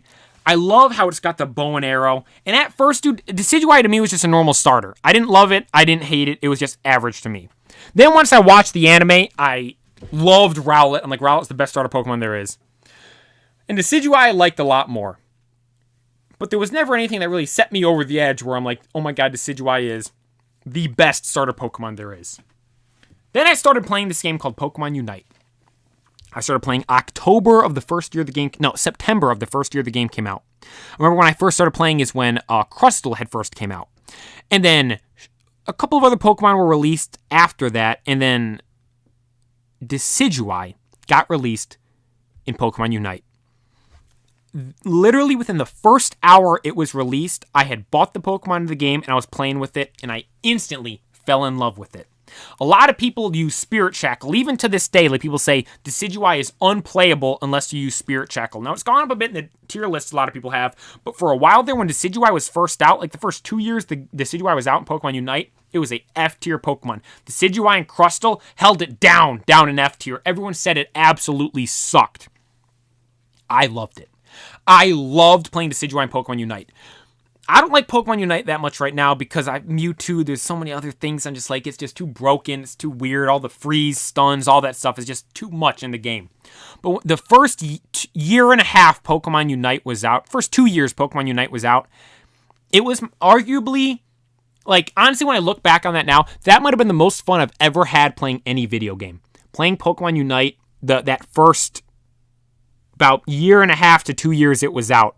The reason why I loved that game so much was because of Decidueye. I didn't play Spirit Shackle. I played Razor Leaf, where you just click it and it shoots all its opponents around it. Dude, I loved doing that so much. I'd be dropping 200k damage game after game after game after game in ranked, getting to the highest ranked the first, 4 seasons the game was out or something like that. Dude, I got up there every single time. Decidueye, do the movement with it. I originally used Shadow Sneak. So I had for most Pokemon Unite, if there's dual type Pokemon like Decidueye, it'll have a Grass and Ghost type for both of its types being the options. And it's Spirit Shackle or Razor Leaf, and then Leaf Storm or Shadow Sneak. I used Shadow Sneak for the longest time because you use Shadow Sneak, Decidueye flies up and it gives him a little boost, you could say, of movement, and then it hits an opposing Pokemon. I think it does damage to them and also slows them down. You know what?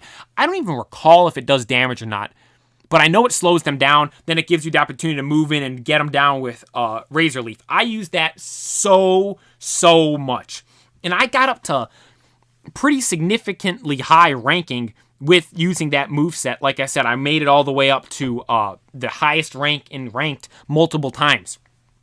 But then I decided to make a switch. I moved away not from Razor Leaf to Spirit Shackle, but from Shadow Sneak to Leaf Storm. That decision right there completely changed my gameplay with Decidueye. It made me what I think to this day, the best Decidueye player in the world. I was the best Razor Leaf Decidueye player in the world in Pokemon Unite without a shadow of a doubt in my mind. Now, again, some people might disagree. Some people say there was some other guy better. I saw that there was ranking in Pokemon Go. Obviously, I said I got to the highest ranks, but what else is there to do next? What else is there to do after you get up to the highest rank in ranked? I found out that there's a ranking of a top 100 players for every single character. I had been playing Decidueye since the day it came, the hour it came out, and I fell in love with it right away. And I was playing decently. I was doing good with it. And once I found out the rankings, I decided, I wonder what rank I am with Decidueye. I play this Pokemon all the time. I love playing it. I feel like I'm fairly good with it. I saw I was ranked about, I think I was 800 something, 860. I might have been in the 900s. I was definitely not over 1,000. I think I was in the 800s or 900s, which is rather high, if I'm being completely honest. It was up there a little, or high number, but you think high rank is rank 1 is the highest rank, we'll say. But so I was rather up there in the ranks and stuff. I was decent, you could say. But I was like, you know what? I want to get to top 100. I want to be on that leaderboard up there. I want to get all the way to top 100 with Decidueye. So I started grinding. I started grinding, playing nonstop. I was playing that game so much. Again, during this time, my grind to top 100. That was the most fun I've ever had playing any video game. I'd finish school, I'd finish school, go to the gym, go swim, come home, eat, or make dinner, eat, and then play Unite the rest of the night with my friends and brothers, dude. It was so much fun. And my switch from Shadow Sneak to Leaf Storm completely changed my gameplay for the better. Before, the only real movement I had was eject button, which is Decidueye. It's a really weak Pokemon. It doesn't have a lot of health.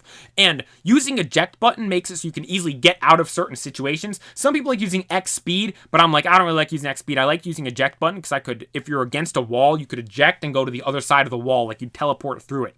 And that was the only real movement I had. And Decidueye didn't have any other moves that did movement. I said Shadow Sneak it jumped up in the air, but it wasn't like a significant movement with it. Just kind of continued you moving towards your the direction you're going. And as I think about it right now, I don't think that was really, it might not even have given you like a movement buff or anything like that. It might have just been the animation of it flying, and it looked faster flying than it did running. But nonetheless, I made the switch to Leaf Storm.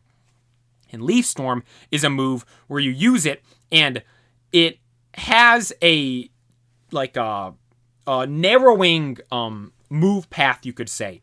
Within the wider range of Leaf Storm, if you get hit by this wide section here, it'll stun you. If you get hit with the narrow section right here, it'll just push you back.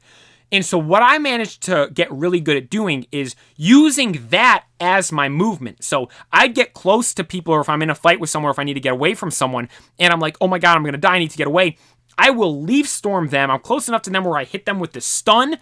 It pushes them back. They spin around and are stunned for like a second or half a second or something like that. And it was like a reverse movement for me.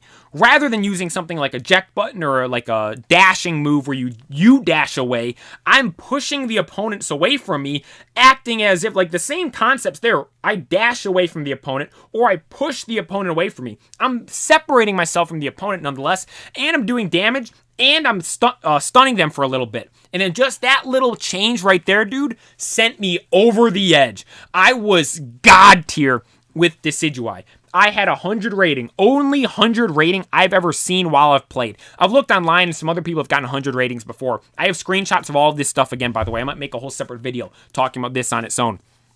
I got 100 rating with Decidueye. I had 98, 99. No, I don't know if I ever had a 99, but I had 100, 98, 97, 96, 94, 93, 92, 91, 90, 80, all the rankings, or all the ratings you could possibly have.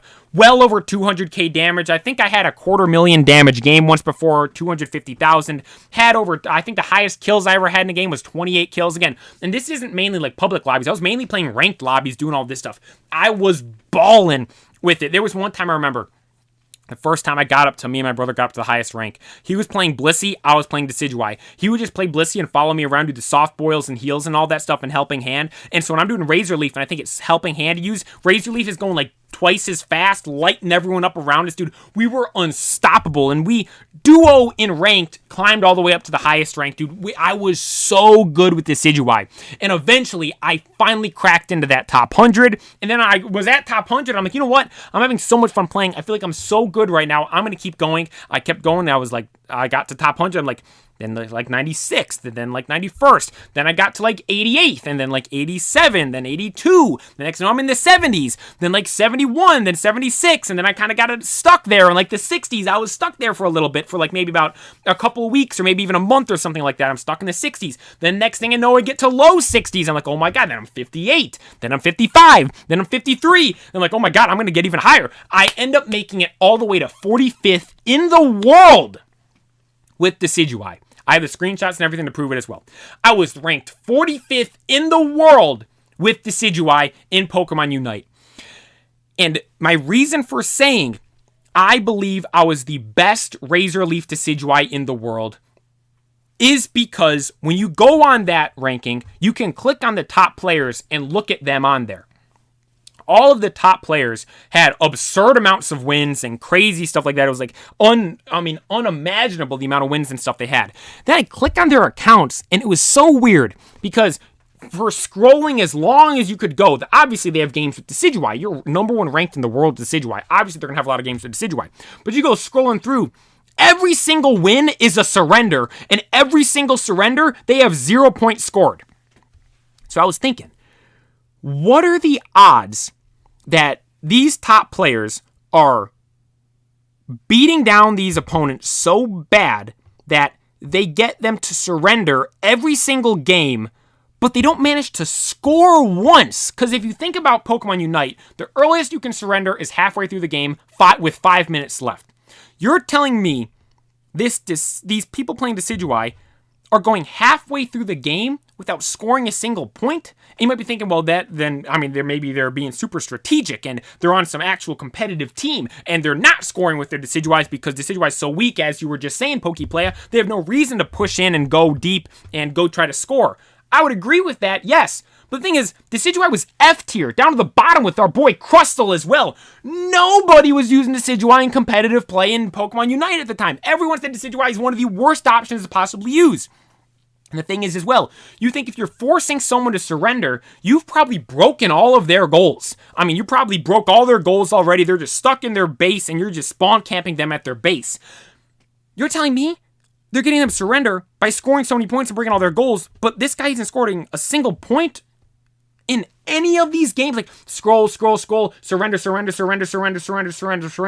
point scored, 0 point scored, 0 point scored, 0 point scored. Like, dude, I think they were hacking. I think all of those top people were hacking without a shadow of a doubt. Now, Spirit Shackle was the better moveset in terms of a lot of people's eyes. Obviously, it wasn't in my eyes, but again, I don't know. There might have been someone better than me with Decidueye with Spirit Shackle. I will admit that. That's why I want to say I feel like I was the best Razor Leaf Decidueye in the world. I don't just straight up say I was the best Decidueye because, again, you never know. I was up to 45th.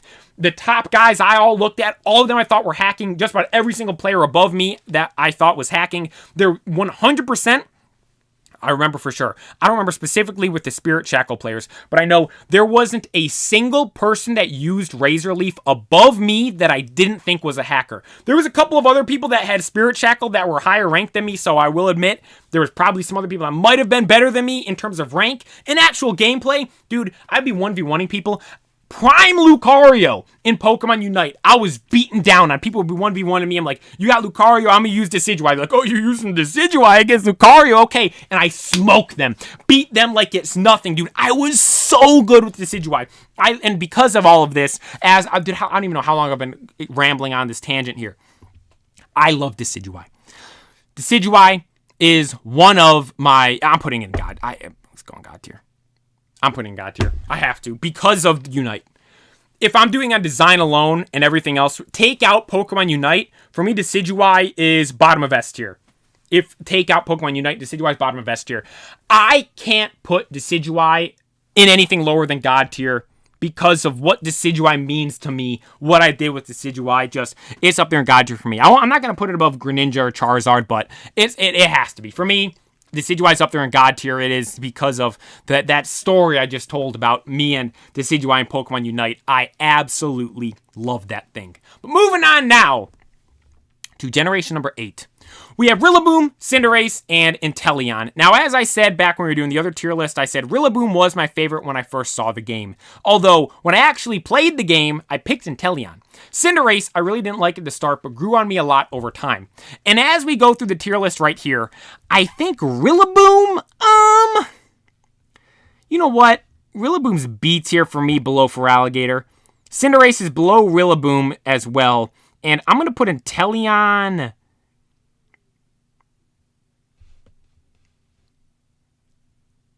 Oh, do I like Inteleon more than Blaziken?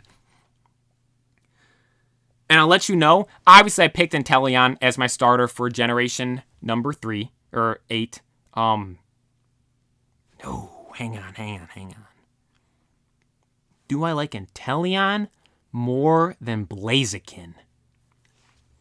I don't know. Blaziken's cool, dude. Blaziken's a solid Pokemon. But is it above Inteleon? Inteleon has a better shiny. Blaziken has a Mega. Blaziken's from Gen 3, my favorite gen. And Teleon is the one I played with when I played Gen 8. Now, I'm going to leave it below Blaziken. I'll put it below Blaziken. This might come as a surprise to a lot of people where I put Inteleon right here. But for me, Inteleon's up there at A tier just below Blaziken for a multitude of different reasons. Inteleon's the starter I used when I played Sword and Shield. Inteleon has a really, really cool shiny. But the best feat Inteleon has, its greatest feat, without a shadow of a doubt, is when in Pokemon Journeys, Ash is going toe-to-toe with Leon. Inteleon comes out, and he isn't sniping with one finger. Inteleon's out there dual-wielding!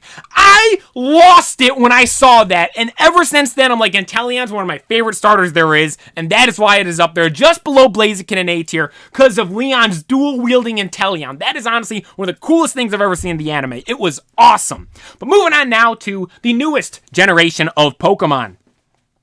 Generation 9. Paldea. Let's just say disappointing. Can we agree on that? Disappointing here. These could have been so good. These could have been so much better. The original designs, we had all three in A tier. All three were up there in A tier for me for the original designs. Although the final designs were so disappointing. Meowscarda, I do not like. I like the cultural aspect of it, of how Meowscarda, Skeledirge, and, what's Quaxoval, right? Yeah, it's the one I picked, and I can't even think of its name. I tried to erase it from my memory, if I'm being honest. Quaxoval, Skeledirge, and Meowscarda. I like how they're so tied into the culture of Paldea.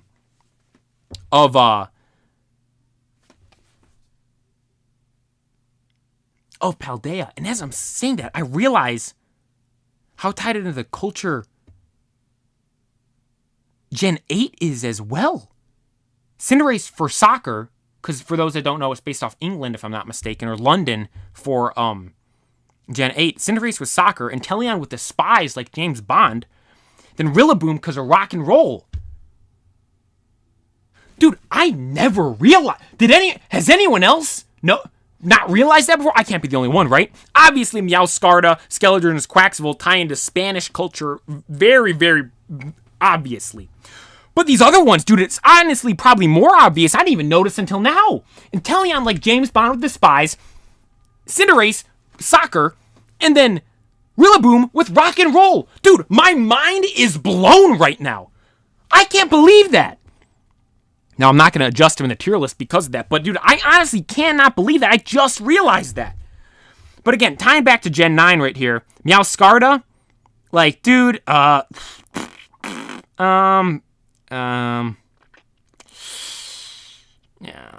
it's D tier. It's, what type? It's a dark type, right? Meowscarda's a dark type, right? Let me check. What type Meowscarda? Is Meowscarda a dark? Yeah, dark grass. If it was fairy, I would have it higher. But dark grass, like, I mean, it doesn't look that great. Sprigatito looks amazing. I love how it's on all fours, but then, of course, it got to stand up like all these other ones. Honestly, the middle stage, dude, I don't even know its name. But that one looks better than Meowscarda, if I'm being honest. Do I like it more than Primarina? Now, dude, I think Primarina's fairy. I'm putting that above. Yeah, Meowscarda's down there for me. For sure. Is it F tier? F tier's kind of harsh, dude. Should I put it down in F tier?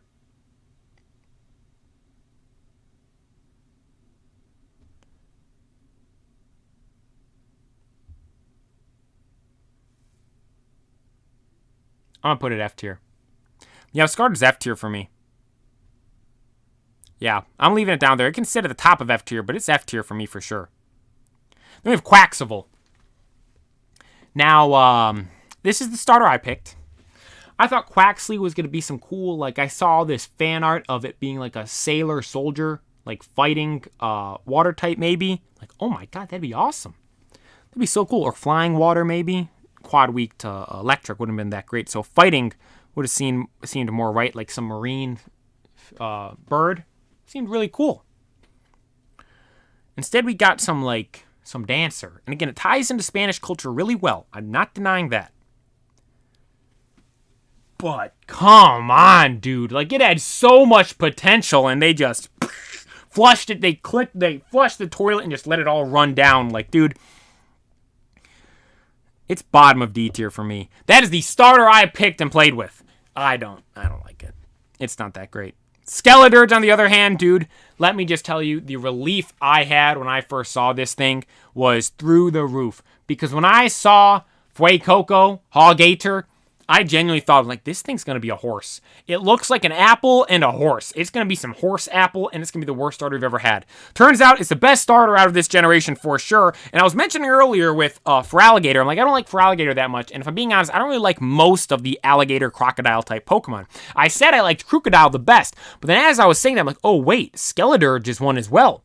And Skeledirge is my favorite out of those because it's down on all fours. Skeledirge is really cool. I love the fire coming out of its mouth. Now, I will note, I wish the fire coming out of its mouth was more like Infernape's fire on its head, or more like Mega Charizard X's fire out of its mouth. This one, if you look at it, it looks kind of like noodly. I mean, if I'm being honest. I love the bird on its nose. When it does its attack torch song and it stands up and has the like the microphone, that I think looks really goofy. I mean, but let's be honest, we can give that a pass because seeing how dumb it looks standing up on two legs, most likely that's what we could have gotten with most of the trends with the starters we've seen here. But thankfully they kept that thing down on all fours, and it made for an awesome starter right there. And if I'm being honest, dude, I think I'm gonna put Skeledirge just below Incineroar. No, it's a ghost type. I'm putting Skeledirge right there. Above Incineroar, below Inteleon. It's a ghost fire type. I think it looks awesome. It's really cool. I like it. Yeah, dude, I like Skeledirge. I'm putting it up there. Solid Pokemon. Genuinely saved the starters from Paldea. Gave us a really good starter from there. The best alligator slash crocodile Pokemon I think we've gotten. Love the bird because, like, symbiotic relationship, is that the phrase that you use? I believe there's like those bursts. I know they are with rhinos, and I assume with crocodiles as well, out in like Africa and stuff. And seeing them integrate that into this with it being the fire on its nose, and it might not make that much sense, but you think if it's a ghost type, it could be like the ghost of a bird that is encapsulated in fire. You know what? What's the dex entry for this thing? I have it in Pokemon Go, so I'm going to pull up the Pokemon Go dex. What's the dex entry for Skeledirge? I will admit, dex entries I feel recently aren't as good as they used to be. Like when I was reading that Typhlosion one, that was a gnarly dex entry. That was awesome. But Skeledirge right here? Let me just check the nearby. Okay, nothing. What Skeledirge is? Paldea. What is Dude, Quaxoval is based on a peacock, though. Because I just realized right here, I pull it up and go. I don't have one, but I've seen one in a gym. Yeah, dude, I don't like how it's dancing like that. How it's shaking its hips. It just looks kind of goofy to me. Because Quaxly looks like it's meant to be some big, strong, tough Pokemon. I'm not trying to say dancers aren't tough by any means, but I'm just saying it was kind of disappointing. Oh, see, look. Actually, so the official Pokemon Dex online has the bird on Skeledirge's nose. In the Dex in the game, it's got the bird on its head. So let me read the Dex entry. Singer Pokemon. The fiery bird changes shape when Skeledirge sings. Rumor has it the bird was born when the fireball on Skeledirge's head gained a soul. Oh my god, dude. I didn't even know that's what the Dex entry was, and that was along the lines of what I was saying. Okay, yeah, dude, Skeledirge is a awesome Pokemon for sure. Deserves to be up there in A tier for me. That's all I got for tonight. That's all I got for the tier lists. To everyone that watched live, thank you so much. And to all those that watch the replays, I really appreciate you guys. It truly does mean a lot. I love doing these tier lists here because with me, dude, like, normally when we do the shiny hunts, one of the reasons why I like doing the shiny hunt so much is because I just like simply sitting here hanging out and talking. But this gives us like a direct topic to discuss, and like, dude, these are so much fun to do. Let me know in the comment section down below what tier list you guys want to see me do next. I have a couple of other ideas of ones to do. These were kind of some of the big ones I really wanted to do. I was really happy with how the starter ones came out. We had a solid starter one to start. Then this one right here I feel is really good as well. But like I said, that is all. Thank you all so much for watching. Let me know in the comments. Oh, no, you know what? We didn't do a recap of this yet. Let me do a recap of this. Samurott, Delphox, Meowscarda, down there in F tier, where they belong. Samurot's awful, super disappointing. Quaxoval, disappointing. Primarina, I mean, it's just, I like the fairy typing, it's just not the best. Chestnut down there in D tier. I mean, Chestnut again is like just another one. It's like just not necessarily the best. Emboar, like Emboar climbed up. It was down there in, I had it down in F tier at the start, right? Climbed all the way up to C tier. It has a really cool shiny. Emboar, like if it was down on all fours, it probably would be up in A tier, but it's just not, it's not the best. Meganium's fine. Again, if Meganium was a normal Pokemon, I probably like it better, but because it's a starter, I feel like it doesn't have enough for a starter. Cinderace, I mean, it's fine. Don't love it, but like I don't hate it as well, so it's average in B tier. Rillaboom, same boat. Initially was my favorite. Don't like it as much anymore. Average down there in B tier. Then Feraligatr, again, Feraligator's cool, but it's like I don't absolutely love it, so that's why it's in B tier. Empoleon and Infernape, two really cool starters from Sinnoh, have them there at the bottom of A tier. Typhlosion, super underrated, gets too much hate. Wish it always had the fire coming out of it, but in there in A tier as well. Torterra, my favorite of the Sinnoh starters. I love the aspect of the kind of habitat type thing on its back. Hopefully we get some regional forms of Torterra one day. Incineroar, love Incineroar in the anime, love it shiny, super competitive in VGC, love everything about it. Skeleturge, we were just explaining, dude, the cultural part of it, the favorite alligator / crocodile type Pokemon. Love the Firebird, super cool, awesome typing as well with Fire Ghost. Inteleon, dual wielding Inteleon, the starter I played with in Sword and Shield, love that thing. Blaziken, super awesome as well, just one of the most iconic starters, and obviously Gen 3 being my favorite, have it right there. Then we have Blastoise at the bottom of S tier, next to Venusaur. I mean, part of the OG 3, the big 3 when it comes to starters. Have to have them up there in S tier. Then we have Serperior, first ever starter I used in playing a Pokemon game beginning to end. My Serperior named Snivy, absolutely love that thing. Then Swampert and Sceptile up there, just again, depending on the day of the week, I might go back and forth with those. Both have awesome megas, both have cool shinies, both have had super awesome cards over the years. Both are super awesome how they look, both are fun to battle with in the games. Like, love both of them right there. Got them at the top of S tier. Then God tier, Decidueye, Greninja, and Charizard. I rambled on and explained why I have Decidueye up there for, we rambled on for like 20-30 minutes explaining how much I like Decidueye, so you guys already know that. Greninja, super awesome design, absolute perfect Pokemon design, and then the best starter, Charizard, the Pokemon. Have to have Charizard up there at the top in God tier. That is all for the tier list I have today. I thank you all so much for watching. One thing I'm kind of thinking of here, what's the best trio? You know what? Let's save that for another stream. Let's do another stream. This isn't going to be the next tier list we do. I want to do a different one. We'll come back to the starter stuff. But next time we do these starters, let's do it in 2 different tiers. Or 2 lists. We're going to do the middle evolutions. I'm going to sound like a hater when I'm doing those because, like, Quilladin, like, dude, some of them just look straight up scary. But also, too, let's do which generation's the best. Which 3 are the best? And I'm going to make sure I save this, get some screenshots of it and stuff. So we have that for when we do that at a later date. When we go through and do that tier list of figuring out which trio is the best. Because that's a hot topic to discuss and let you guys know right now. I mean, it's going to be a battle at the top there, most likely, between Gens 1 and 3. But that'll be a tier list for a different day. For today, for tonight, that is all. To everyone that watched the stream, thank you so much. To everyone watching the replay of this stream all the way to the end, I truly appreciate it. It really does mean a lot. Like I said, though, that is all. New video going up tomorrow morning at 11 a.m. It'll be Saturday, October 28th at 11 a.m. is when the video is going up. We're discussing the new best Pokemon product you could possibly open right now. I have created a awesome video for that. I'm really excited for you guys to see it. I hope you guys enjoyed it. I had a lot of fun making it, and it's a really, really awesome video. Ties into a lot of things you guys have been asking to see, so I'm looking forward to posting that tomorrow. But again, that is for tomorrow at 11 a.m. Most likely won't be a stream on Sunday. I'll have a short going up on Sunday, but I don't think I'm going to stream on Sunday because it is Shadow Lugia Raid Day. And this weekend Shadow Lugia Raid, Saturday and Sunday. And if I don't get one on Saturday, I'm going to go out there and grind on Sunday, so there probably won't be a stream on Sunday, but there will be a stream 100% on Monday, where we're probably going to be playing some Go Battle League. So make sure you guys tune into that stream. Like I said, though, that is all for tonight. I thank you all so much for watching. Make sure you follow me on Instagram and TikTok, both at the Pokeplaya. Be sure to like and subscribe, and this is the Pokeplaya.